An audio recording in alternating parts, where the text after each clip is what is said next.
सन्नियच्छति यो बेगम उत्थितम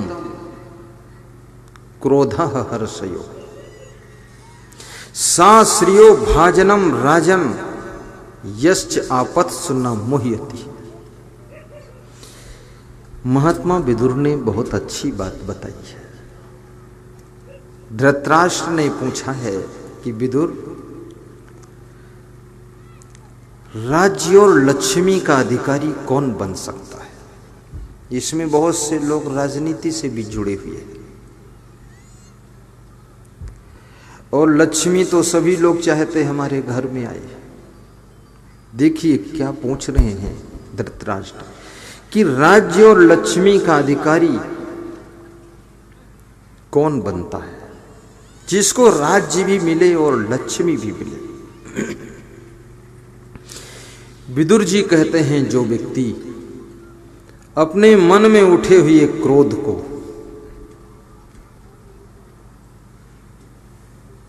और हर्ष को, क्रोध के वेग को, तूफान को, क्रोध की आंधी को, और हर्ष यानी खुशी के समाचार को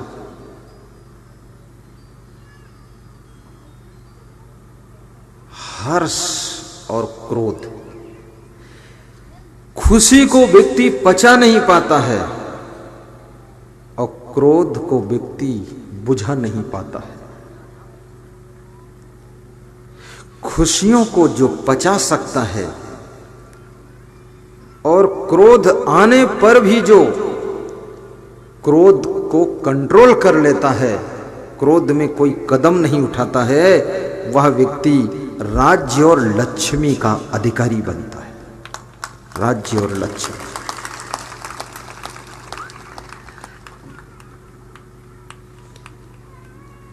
इसलिए राजनीति में भी यदि आप काम करते हो, कभी कभी आपको बहुत क्रोध आएगा। पार्टी की हाई कमान पर क्रोध आ जाएगा, आपको कार्यकर्ताओं पर क्रोध आ जाएगा, आपको पार्टी के पदाधिकारियों पर क्रोध आ जाएगा। लेकिन वो क्रोध तुमको हरा सकता है, कमजोर कर सकता है। सावधान हो जाए। गुजरात के लोग आगे क्यों बढ़े? क्योंकि गुजराती व्यक्ति में सहनशीलता बहुत होती है, गम खाने की क्षमता बहुत होती है और गुजराती व्यक्ति सूझबूझ से काम करता है। हड़बड़ हड़बड़ गड़बड़ गड़बड़ झड़बड़ झड़बड़ नहीं करता है। खूब था लगा लेगा तब पांव आगे बढ़ाएगा। ये गुजराती में बहुत खासियत होती है। और जरूरत पड़ने पर इतनी गम खा लेगा कि माटी का धोंधा बन जाएगा और समय आने पर सारा कंट्रोल करेगा अपने अंडर में, फिर दूसरे को चूमू नहीं करने देगा। मैं गुजरात में बहुत रहा हूं, 28 वर्ष से गुजरात से मैं जुड़ा हुआ, तो वहां के लोगों का ट्रिक समझता हूं। गुजरात का एक सोनी परिवार का व्यक्ति मेरे पास आया, बोला 2 बार बिजनेस किया और फीड खा गया मैं। तो मैंने कहा क्या हुआ, तुम कैसे गुजराती हो? तो बोला मैं शुद्ध गुजराती नहीं हूं, थोड़ा सा मिक्स गुजराती, इसलिए धोखा खाया। प्योर गुजराती होता तो भाजी मार ले जाता। और गुजरात में जितनी रोड है उसके किनारे किनारे सब फैक्ट्री लगी हुई है और एक एक फैक्ट्री में 1,000, 500, 5,000 लोग सर्विस करते हैं। गुजरात में जो पढ़ा लिखा नहीं है वो भी 10-15 हजार रुपये महीने पा रहा है, सब प्राइवेट सर्विस। बहुत बुद्धिमान लोग हैं और बहुत सहनशीलता है। वो सहनशीलता हमारे उत्तर प्रदेश में भी आना चाहिए, छत्तीसगढ़ में आना चाहिए, चंडीगढ़ में आना चाहिए और पंजाब में तो ज़्यादा ही आना चाहिए, क्योंकि हिमाचल में, हरियाणा में तो बहुत ज़रूरत है। हरियाणा का आदमी तो बिना ज़रूरत के भी गर्म हो जाता है 106 डिग्री में, बहुत जल्दी।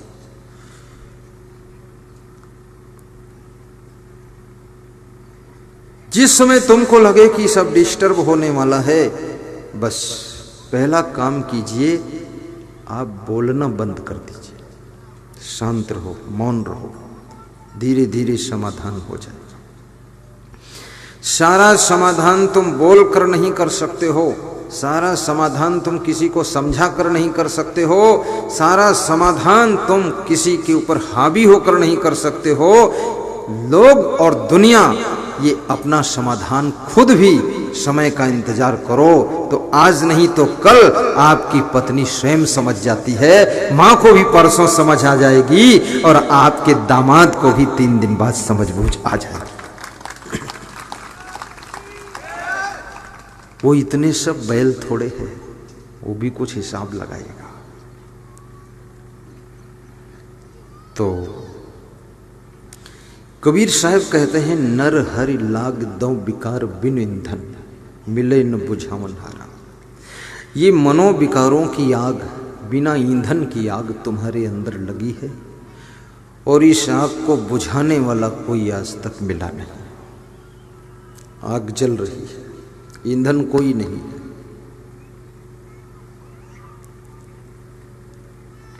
ये काम वासना की आग भी बड़ी खतरनाक है। 7 पीढ़ी का सम्मान काम वासना की अग्नि में जलकर खाक हो जाता है। इसलिए याद रखना, जवान बेटे और बेटियों, बहुओं, आपके जीवन की बहुत बड़ी कसौटी है। धनवान बनना आसान है, लेकिन इस दुनिया में कीर्तिवान बनना कठिन है। पूर्वजों की जमीन को बचाकर रखना भी आसान है, लेकिन पूर्वजों के यश और सम्मान और उनकी प्रतिष्ठा को बचा करके रखना तुम्हारे सामने एक बहुत बड़ी चुनौती है। उनकी प्रतिष्ठा की भी रक्षा करो, उनका सम्मान सुरक्षित रहे।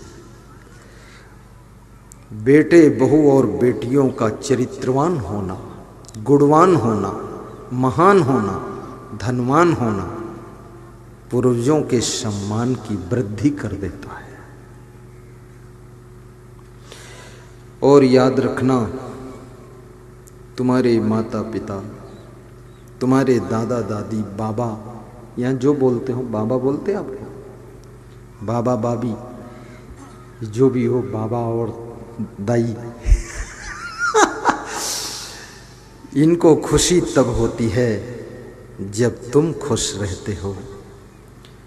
तुम्हारी मुस्कान से इनकी मुस्कान जुड़ी है, तुम्हारे सुख से इनका सुख जुड़ा है, तुम्हारी महानता से इनके अंदर खुशियां प्रकट होती है। इसलिए तुम अच्छे बनो, आगे बढ़ो, धनवान, गुणवान, महान, चरित्रवान बनो, तो तुम्हारे घर के बुजुर्गों को बहुत बड़ी खुशियां प्राप्त होंगी।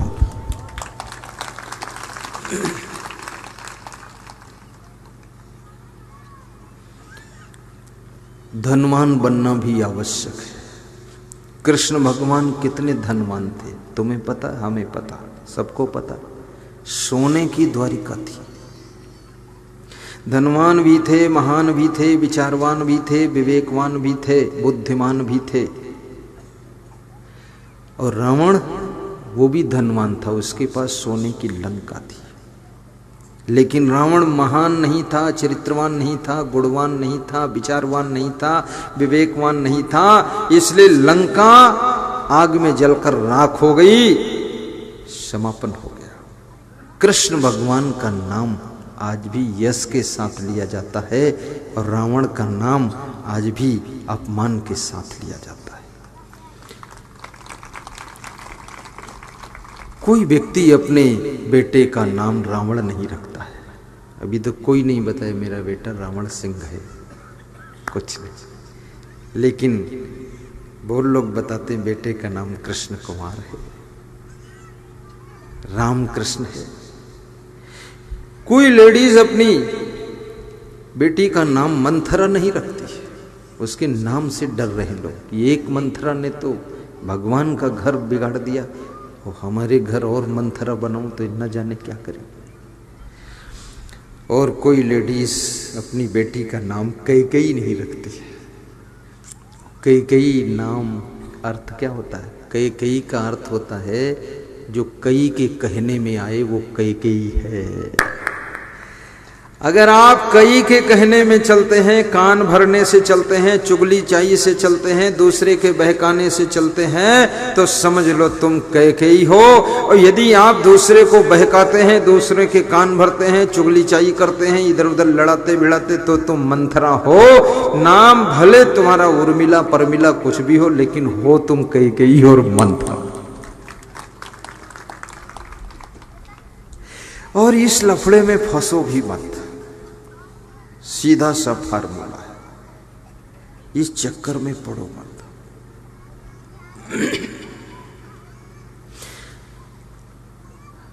अपनी उन्नति के बारे में सोचो, शांति के बारे में सोचो कि शांति कैसे मिलेगी और उन्नति कैसे होगी।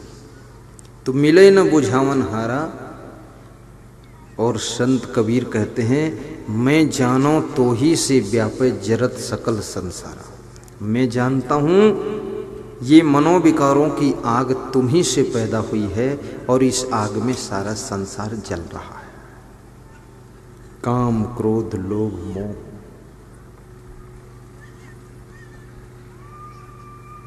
तो श्री कृष्ण से अर्जुन ने प्रश्न पूछा है, सुख शांति कहां मिलेगी, कैसे मिलेगी? क्योंकि पूरा संसार अशांत है, ये सुख कहां मिलेगा? आइए श्री कृष्ण भगवान के श्रीमद् भगवत गीता के श्लोक के माध्यम से आपको सुख शांति का मार्गदर्शन कर रहा हूं। सीधे बैठ जाओ। आपको मालूम नहीं पड़ता तुम टेढ़े कब हो जाते हो। पहुंच सीधे बैठोगे तो बुद्धि तेज रहेगी। ऐसे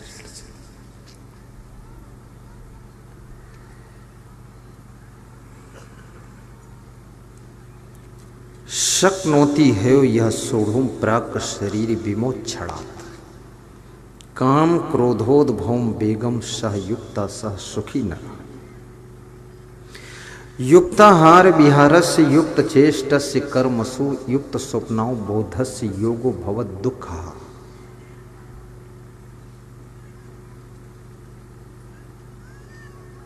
गहराई से समझना।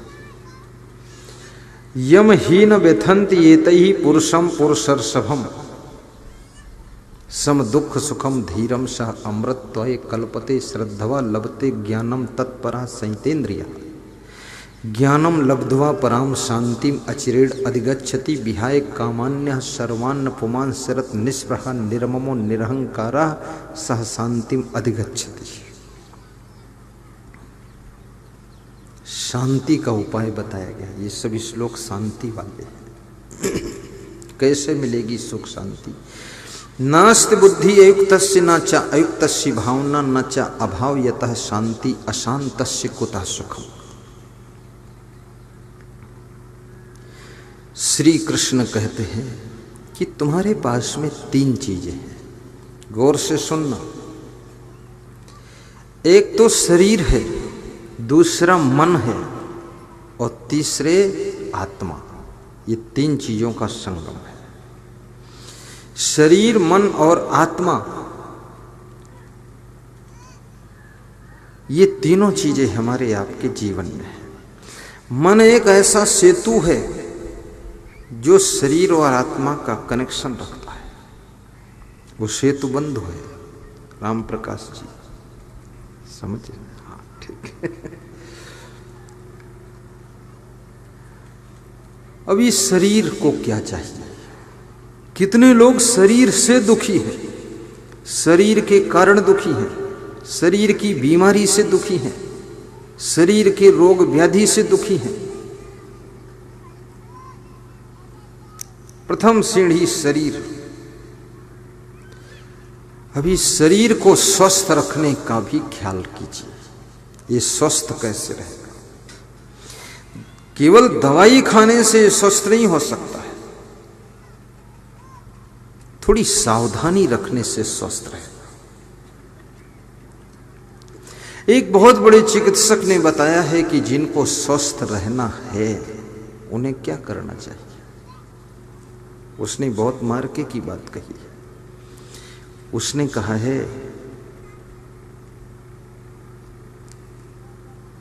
कि जब भूख लगे तो थोड़ा खाइए और भूख न लगे तो बिल्कुल न खाइए। ये सब बच्चों को शांत करें और पानी कोई न पिलाए। चलो पानी का काम खत्म करो राधे श्याम, कोई खड़ा ना रहे बच्चा, ये डिस्टर्ब बहुत होता है। पानी वाला काम खत्म कर दो। चलो पानी खत्म और बानी शुरू। हाँ चलो हटा दो, बिल्कुल कोई शोरगुल नहीं करेंगे। भूरेलाल इनको बिठाओ, सबको बाल्टी वाल्टी हटा दो, पानी पीना मत, और यहाँ से निकलना तब पी लेना, सब बन जाएगा। लोग निर्जला व्रत रहते हैं दिन भर, तो अपन सत्संग में निर्जला व्रत रहकर सुन लो, 2 घंटे का काम बन सकता कि नहीं? हाँ इसमें खुटपुट होगा फालतू। साहेबंद की साहेबंद। तो क्या सुना रहा था मैं, कहाँ था? बोलो बसंत, रुद्र प्रताप, बोलो क्या सुना रहा था?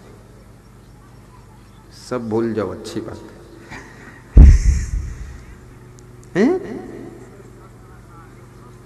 स्वस्थ स्वस्थ, हाँ हाँ। तो और उसने ये भी बताया है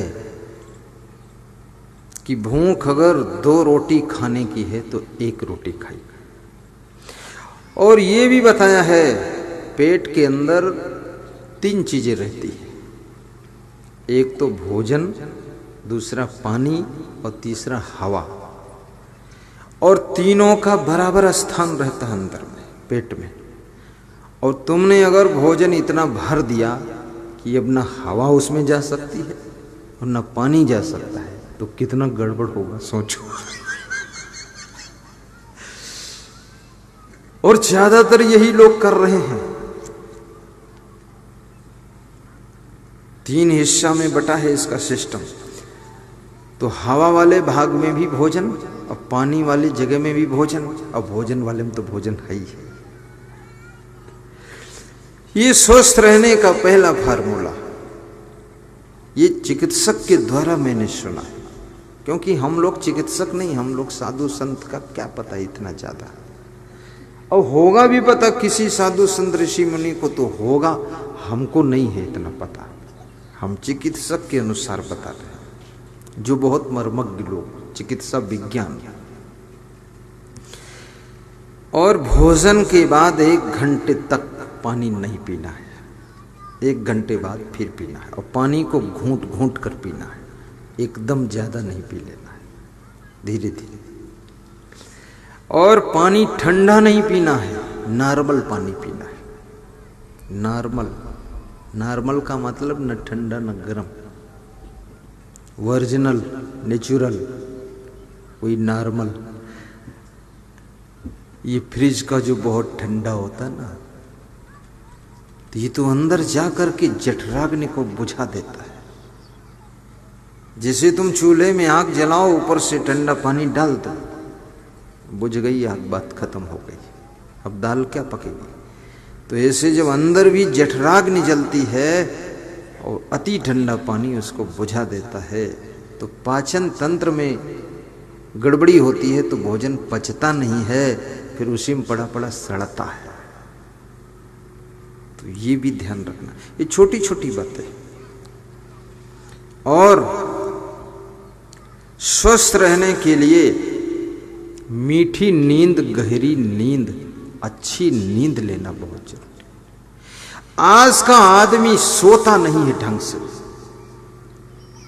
कुछ लोग तो इतना सोते हैं कि दूसरे के हिस्से का भी सोते हैं। घर में ऐसे भी कुंभकर्ण, हाँ, सासू के हिस्से की नींद बहू निकालती है और बाप के हिस्से की नींद बेटा निकालता है। और ज्यादातर लोग जब गहरी नींद नहीं सोते हैं तो इस शरीर को विश्राम नहीं मिलता है। गहरी नींद, मीठी नींद, निश्चिंत नींद, सोते समय सोचना नहीं है, बिल्कुल आराम से। और घर भी ऐसा बनाओ कि मेन गेट में ताला मारो और सीढ़ी पर भी गेट लगाओ ताकि ऊपर से चोर ना आए। और मेन गेट में खुद ताला मारकर चाबी अपने गद्दे के नीचे रख लो। और अंदर भी लेट बाथ बनाओ ताकि किसी को फ्रेश होना हो रात में तो अंदर ही मकान में हो ले। बाहर खोल के दरवाजा डाल दे, तुम्हें टेंशन रहेगी कि कोई खोल के गया होगा, खुला छोड़ा होगा तो कोई चोर घुसेंगे, तो तुम सो नहीं पाओगे गहरी नींद। चतुर बनो, खिलाड़ी बनो, अंदर ही 1-2 लेटरिन बना लो एक साइड में, इनको सबको अंदर रखो। अंदर बहुत सुंदर है, बाहर तो दमादम कलंदर है। बाहर जाने मत दो किसी को रात में। ऐसा करना पड़ेगा। निश्चिंत होने के लिए व्यवस्था को भी ठीक करना पड़ेगा। यदि आपका घर ठीक नहीं, घर की व्यवस्था ठीक नहीं, घर के लोग भी ठीक नहीं, गेट ठीक नहीं, सेटिंग सही नहीं, तो आप लाख प्रवचन सुन लो, निश्चिंत नहीं हो सकते हो। आपको चिंता रहेगी कि गेट में कुंडी नहीं है, कोई घुस जाएगा। इसलिए कृपया प्रवचन भी सुनिए, लेकिन इस सेटिंग को भी सुधारिए, तब निश्चिंत हो जाओ। और निश्चिंतता का जो सुख है उसका वर्णन कौन कर सकता है। निश्चिंतता, ज्यादातर लोग तो चिंतित बहुत है और सबकी अलग अलग चिंता है। किसी को पत्नी की बीमारी की चिंता है, किसी को खुद की बीमारी की चिंता है। एक सज्जन बाराबंकी में मिले तो बोले पत्नी को कैंसर और बहू को ट्यूमर और बेटे को मोटापा। हमने कहा तुम्हें? बोले हमारे में तो इतने रोग हैं, जांच कराने का टाइम ही नहीं। बोले पूरा घर रोगी है। हमने कहा काम? बोले काम कोई करवा ही नहीं करें, सब ट्यूमर बनाए बनाए बैठे, सबकी हालत डोलत कोई नहीं। काम करने से, हिलने से, डुलने से, चलने से, फिरने से, एक्टिवेट होने से, एक्शन करने से आपके शरीर के सब अंग एक्टिवेट होते हैं, सक्रिय होते हैं, ब्लड सर्कुलेशन तेज होता है, हार्ट का पंप तेज काम करता है, नस नस में खून दौड़ता है, ब्लड गर्म हो जाता है, जिससे बीमारियां अंदर प्रकोप नहीं करती है। इसलिए काम करना चाहिए। आज संकल्प लेकर जाओ, अपने घर में एक एक मूसल भी रखो, ज्यादा नहीं, 1 किलो धान कूटा करो। अब कूटने को कुछ बचा नहीं, कितनी स्त्रियां तो अपने पति को भी कूट देती।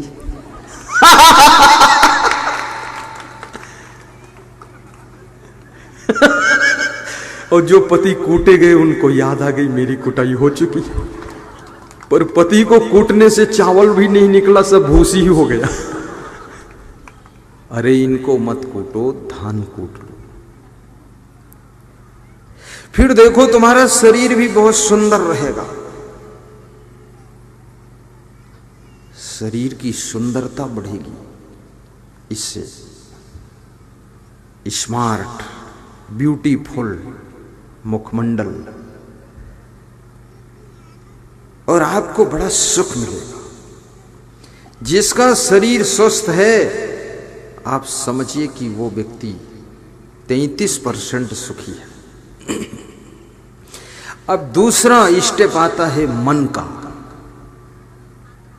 मन भी स्वस्थ होना चाहिए। लोगों का मन बहुत बीमार है, मन में बहुत अवगुण भरे हुए हैं। इतने अवगुण हैं कि सूरदास ने कृष्ण भगवान से कहा है कि प्रभु मेरे अवगुण चित न धरो, हमारे अवगुण तुम मत देखो, अब जैसे हैं वैसे स्वीकार करो। क्योंकि अवगुण दिखियो तो इमा सब अवगुण ही अवगुण है, गुण है नहीं। बहुत अवगुणी मनुष्य।